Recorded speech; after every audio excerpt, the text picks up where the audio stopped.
I know it's a lot, okay? I had to do it. I had to do it for the video. Hey everyone, welcome back to my channel where you can usually find me making over some part of my 400 square foot apartment. Today we're talking about something very exciting, well, very exciting to me, and that is fresh flowers. Now for most people, fresh flowers are something that is really nice and enjoyable. However, there are some people who are allergic and they might hate this, which in that case, this is not the video for you. For everyone else, flowers can bring a lot of freshness and cleanliness to a space and simultaneously make it feel more welcoming and cozy. And believe it or not, studies are showing that relief in stress reflected in your health. A study in 2008 actually showed patients taking less pain medication when they were surrounded by flowers and plants. In addition to that, there's some flowers and plants that have like medicinal qualities that can help you with your daily life. Like smelling lavender can really help you sleep, and rosemary can even help with your short-term memory, which I absolutely need because I'm constantly losing my things. Also, cut flowers can clean your air just like plants can. They actually absorb bad compounds that are in your air. It takes it to their roots and then microbes break them down. So they're also air purifiers. There's a win-win-win here, I see. Okay, so now that we know that we want some flowers, we need to go and get them. So you can get flowers pretty much anywhere these days, even from like your local convenience store to your grocery store. Those places are probably gonna have the least quality flowers, but you're still gonna have a little bit something. And also, like, flowers are flowers. If you need to go to your local convenience store and pick up some flowers because you're having a bad day, you go do it. But you can also find some really cheap flowers at farmers markets, or if you're really special, if you want to go and pick up some flowers from an actual like flower farm, which do exist, and I'm super envious if you do go there. Both of those places, there'll be more knowledgeable people to help you pick out your flowers for the occasion and also for the season. So those are the places that you really want to head to because it's the most knowledgeable option as well as like the cheapest option. And the most expensive option is actually going to your florist. However, these are super knowledgeable people. So I have a bunch of florists in my city and I love going to them because I can ask them a ton of questions and use that knowledge for later. Now, I do want to specify, I'm not like a professional flower person. I am not a florist. So I've only ever picked up this advice from friends, family, and from the florists that I've spoken to. So as a little disclaimer, I am not a flower expert. But going into this, I do have some tips and tricks. So the first thing you want to do is walk through and inspect your bouquet. Now I have this really beautiful white bouquet. It looks so white in person. It comes across a little bit more yellow on camera, but in person they're just like the prettiest, whitest flower. Now I've actually had these flowers in my house for a few days, so the buds aren't as tight. But when you're originally picking up flowers, you want to take a look at the bud. So you're looking for discoloration, wilting, and transparency.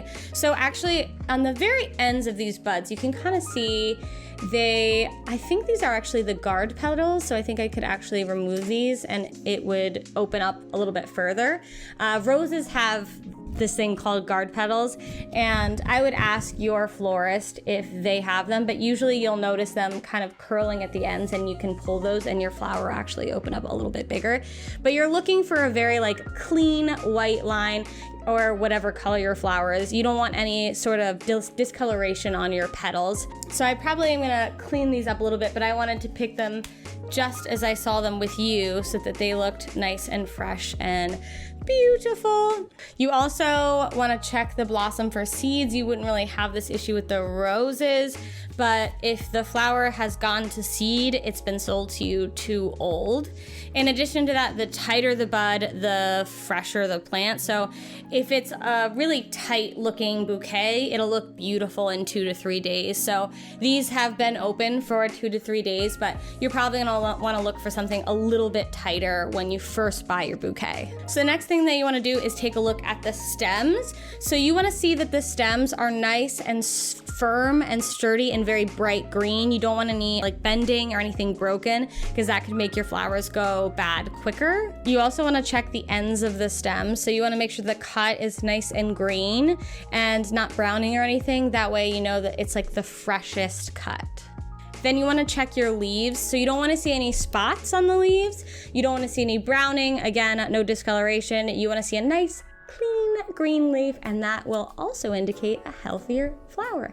The last thing that you want to check is actually the water that the flower is in. So a lot of places like a farmer's market or a grocery store, they'll be in buckets, so you can't really see the water. But if you're at a florist and you're spending that money anyway, you're probably going to be in a clear glass so you can see what the water looks like, and you're looking for the clearest water as possible. Sometimes it can indicate if the water's a little bit murky, it could have bacteria, so that could lead to a less of a shelf life for your beautiful little flowers. Last but not least, always consult the person you're buying your flowers from, particularly if there's someone knowledgeable like a florist. Tell them the occasion and they can help you choose the best flowers as well. These smell so good. It smells so clean, like exactly how they look.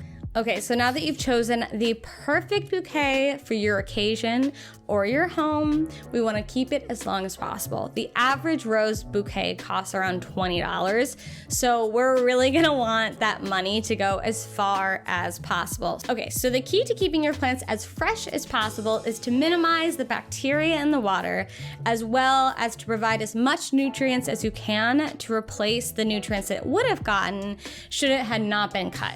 So there are a couple of things that you can do to make that happen. So the first thing you're gonna need is a clean vessel. I really like finding my vases from vintage shops or thrift shops. They're usually super cheap. They can be kind of intricate and beautiful and vintage. And they also have really simple designs because classic designs always work with flowers. I have this really simple, clear one. It's nice and clean, and that's key. You're gonna want a clean vase to put your flowers in. This is gonna help cut down on that bacteria we were talking about. All right, now that we have this cute, pretty base, we're going to check and see where we want to cut our flowers down. So I know that we're probably gonna have to cut these down quite a bit because they run a little bit too high. So first we're going to cut them to size, and we're gonna cut them on a slant. The reason we're gonna cut them on a slant is so that it can absorb as much water and as much nutrients as possible.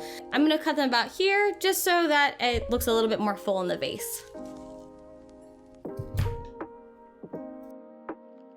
All right, so you can see that they're filling out the vase much prettier now that they're a bit shorter, and they all are cut on an angle now. You're gonna wanna check where your water line's gonna be. Mine's gonna be about here, so I'm good, but if you had any leaves below the water line, cut them off. That's gonna prevent future bacterial growth. So I have my water line just about where I want it to be, and now I'm going to add plant food. Now typically your bouquets are going to come with plant food, and I know all of you just open this packet and dump it in there and forget it. However, this could last like 3 or 4 times. So I would just sprinkle a little bit in, because this isn't the only time you're gonna feed your flowers. So you're actually gonna want to feed your flowers and replace the water every other day or so. This will keep bacteria at a minimum, and it'll keep the flowers just brighter and fresher and just healthier in general longer. I had to put the flowers in there. I didn't want them to dry out. I want them to be beautiful and last forever. Forever. If you don't have a packet, it's totally fine. We can take care of it ourselves. The first thing you can do is add 2 tablespoons of apple cider vinegar, which is our antibacterial, as well as 2 tablespoons of sugar into your water mix. If it's a smaller bouquet, do less than that. Kind of just use your judgment here, but you're gonna wanna add an antibacterial agent as well as some sugar, which will act as food for your flowers.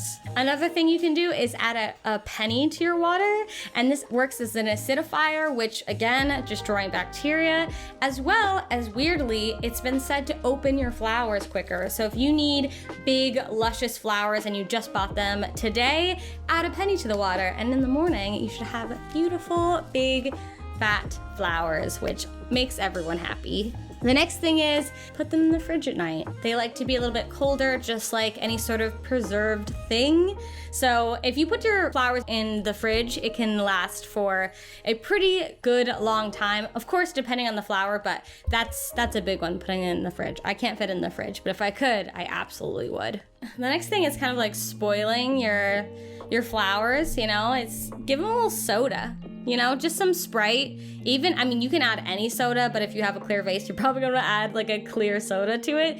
And not only will they make them last longer because of the sugars inside, but also they can actually make your flowers smell sweeter too, which is a really cool bonus. The last home remedy that I really like is actually getting your flowers a little bit tipsy. So you can pour a couple of drops of vodka, tequila, or whatever, and the alcohol will kill bacteria. So if you're having a really tough night, have a drink with your flowers, you know? Give yourself some treats. Double treats. Flower and drinking. Not that you should be drinking if you're having a bad time. There's other ways to tolerate things, but listen, if you need a drink with your flowers. I'm turning into a crazy person. At least I know it, but whatever. So the last tip that I have for you in terms of keeping your flowers alive as long as possible is to avoid direct sunlight, drafts, and heat. That's because you just want your flowers to be preserved, and in order to do that, you want it to be in a cooler temperature. You don't want it to dry out too quickly. In addition, stay away from fruit because they release tiny amounts of a gas that can wilt your flowers too. All right, so I'm a little bit zoomed out for you. Those are all the tips that I have in terms of keeping your fresh flowers as long as possible. However, I did want to share with you some simple things that I do in order to make a bouquet. So a lot of times I just buy a pre-made bouquet, mostly because it's cheaper and mostly because I procrastinated way too long and I'm way too late to have these flowers and I need to go to the function to which I'm going to with flowers in hand, or I'm sad and I just want to pick up flowers and that's that. But if you do end up going to a fresh cut flower farm or if you do end up going to a farmer's market, you might have to assemble your own bouquet. And I just have a little tip that really has helped me make a bouquet. This is gonna be way too large for my apartment, but I don't care. I went to my local florist and I just could not with these beautiful spiky, this one's a little broken, that's sad, but they're just the most beautiful color.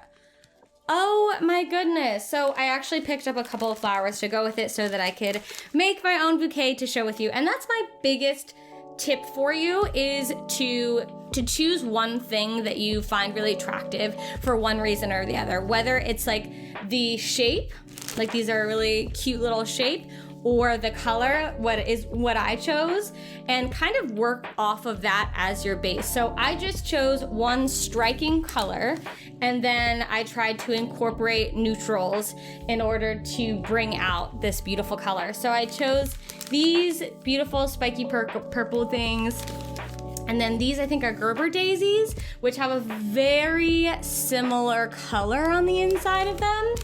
I love anything that's shaped like this, so I picked them up because I like the shape of them. They also contradict these spikes, so I chose that white, and it's a neutral color, so I'm doing a different shape and a neutral color, so it's not competing with the beautiful color.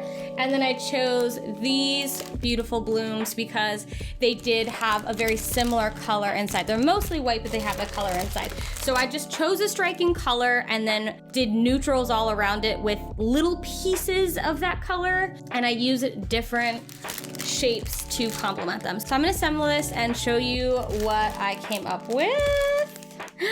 I'm so excited about this one.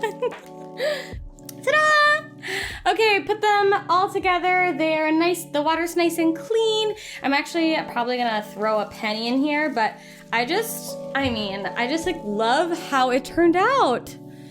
Of course, I am not a professional, so I would talk to a florist if you had any questions about arranging something that was for an event, but just for your house, kind of play around, enjoy it. It's a lot of fun, and it really makes me smile.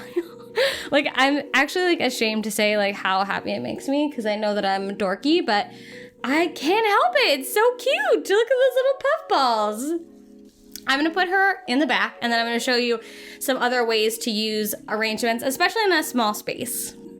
It's so dramatic for my house, I don't even care. So if you're not looking to go that big for your tiny apartment, I would recommend picking up vases for smaller areas. I like throwing these in my kitchen or my bathroom or even next to my bed. They're just small vases. I do prefer, I don't know if you've noticed, but clear vases, just so I can see the water and how murky it is. I do have a leaf in there, so I need to make sure to remove that. But just having a small little vase next to your bed or in the kitchen or next to your sink or something is just really nice. I have this one, which is the biggest one, and then I have two smaller little dudes. These can also be used as like propagation, so I use these for as well, but I like them to just have them around my house. They're really bright and cheery, and they just make my day better, even if it's literally a single flower.